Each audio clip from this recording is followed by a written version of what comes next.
মহান শহীদ দিবস ও আন্তর্জাতিক মাতৃভাষা দিবস 2025 উদযাপন উপলক্ষে আলোচনা সভা ও পুরস্কার বিতরণ। স্টাফ রিপোর্টার মোহাম্মদ দেলোয়ার হোসেনের প্রতিবেদনে দেখুন বিস্তারিত।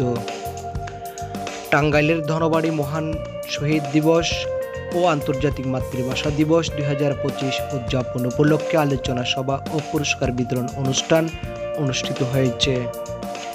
ধনবাড়ী উপজেলা পরিষদ হলরুমে শুক্রবার 21 ফেব্রুয়ারি সকাল 9টায় আলোচনা ও পুরস্কার বিতরণ অনুষ্ঠানে সভাপতিত্ব করেন ধনবাড়ী উপজেলা নির্বাহী অফিসার মোহাম্মদ আবু সাইদ।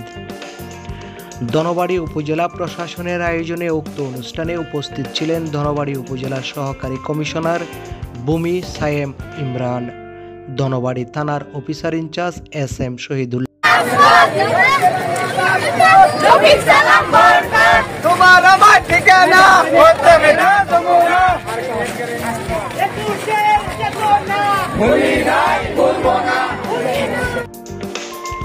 এতে ধনবাড়ী উপজেলা বিএনপির সভাপতি অধ্যক্ষ M আজিজুর রহমান, সাধারণ সম্পাদক এনামুল হক VP, ধনবাড়ী পৌর বিএনপির সভাপতি SM সুবাহান, সাধারণ সম্পাদক রফিকুল ইসলাম স্বপন, বাংলাদেশ জামাতে ইসলামী ধনবাড়ী উপজেলা শাখার আমির অধ্যাপক মোহাম্মদ মিজানুর রহমান, ধনবাড়ী পৌর শাখার আমির অধ্যাপক মাওলানা তোফাজ্জল হোসেন, সাধারণ সম্পাদক শরীফুল ইসলাম, ধনবাড়ী নওয়াব এসএসট এর মোতওয়াল্লি আফিম উদ্দিন আহমেদ, ধনবাড়ী উপজেলা মডেল প্রেস ক্লাবের সভাপতি জীবন মাহমুদ শক্তি।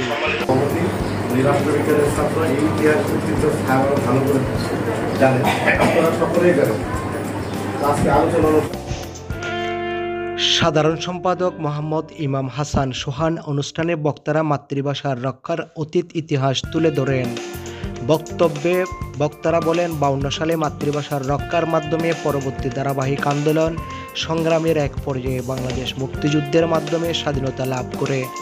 ধনবাড়ী উপজেলা নির্বাহী অফিসার মোহাম্মদ আবু সাইদ ধনবাড়ী উপজেলা ব্যাপী বাংলা ভাষা সংঘের শুভ উদ্বোধন ঘোষণা করেন।